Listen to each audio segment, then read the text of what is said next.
So I'm doing the evolution of gospel music.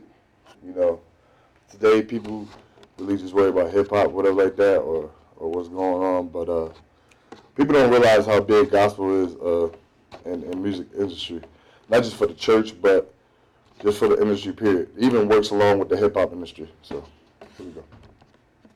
So let's start out with the boring stuff first. Mahalia Jackson. Mahalia Jackson's like, if you went to church or whatever like that, and your grandma get up and sing whatever like that, she has a very powerful voice.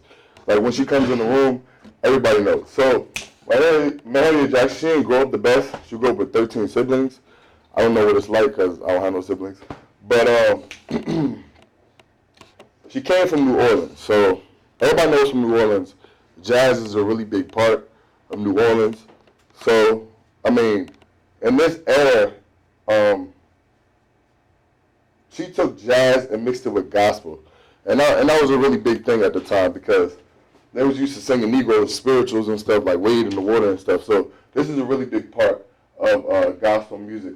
She took a lot of jazz bands and made them into gospel groups and stuff like that. So she's a really big part. So Aretha Franklin, everybody knows Aretha Franklin. She's kind of in the same era as the last one. They could kind of be like sisters, kind of. Aretha Franklin, she had just as big of a voice, but her voice was a little sweeter, if you know what I mean. So when she stepped in the building and sang, people were like, okay, like it's loud, but it's still a little sweet. Like she got a little, sexiness to the voice. So she grew up in Tennessee in 1942. The difference between her and the last one is that she actually learned how to play the piano, which is a really big asset in the music business. The more instruments you can play is better, and the more things you know is better. So she was the first one to be inducted in the Rock and Hall of Fame. So it's kind of weird because let's be honest, she's black. But especially in gospel too, to be in a Rock Hall of Fame is kind of like weird a little bit. But yeah.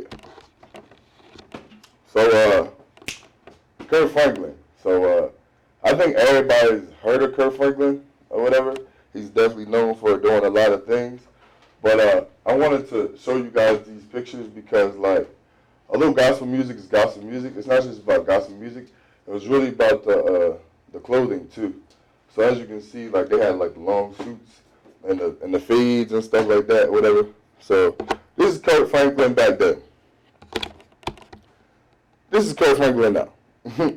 I want y'all to really take a look at the difference. So I'll go back one more time.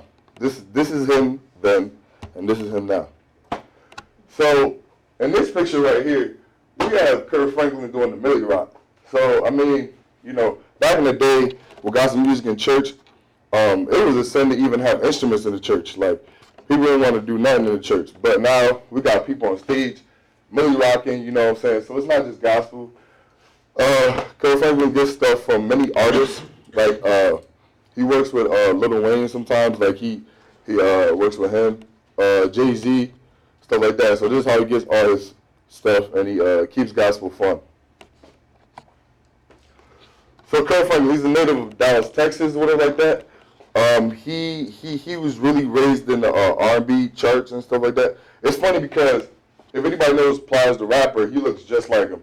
And people would think that is his brother, but it's really not. But what's it called? He sold millions of albums. It's crazy what this man has done. He was really the revolution for what we could call modern gospel, and for the youth of today. So when everybody bumps Kirk Franklin, they usually have their windows down in the hood or whatever like that. Ty Tribbett. So Ty Tribbett, to hurry this up, he's kind of in the same family as Kirk Franklin, except he's a little bit more radical, whatever like that. On stage, he's always jumping. He's doing a lot of things. The difference between him and Kirk Franklin is that he still keeps traditional church, but still has a modern feel with it, whatever like that. So personally, I like Ty Tribbett a little better, but they're both great. And these are my sources.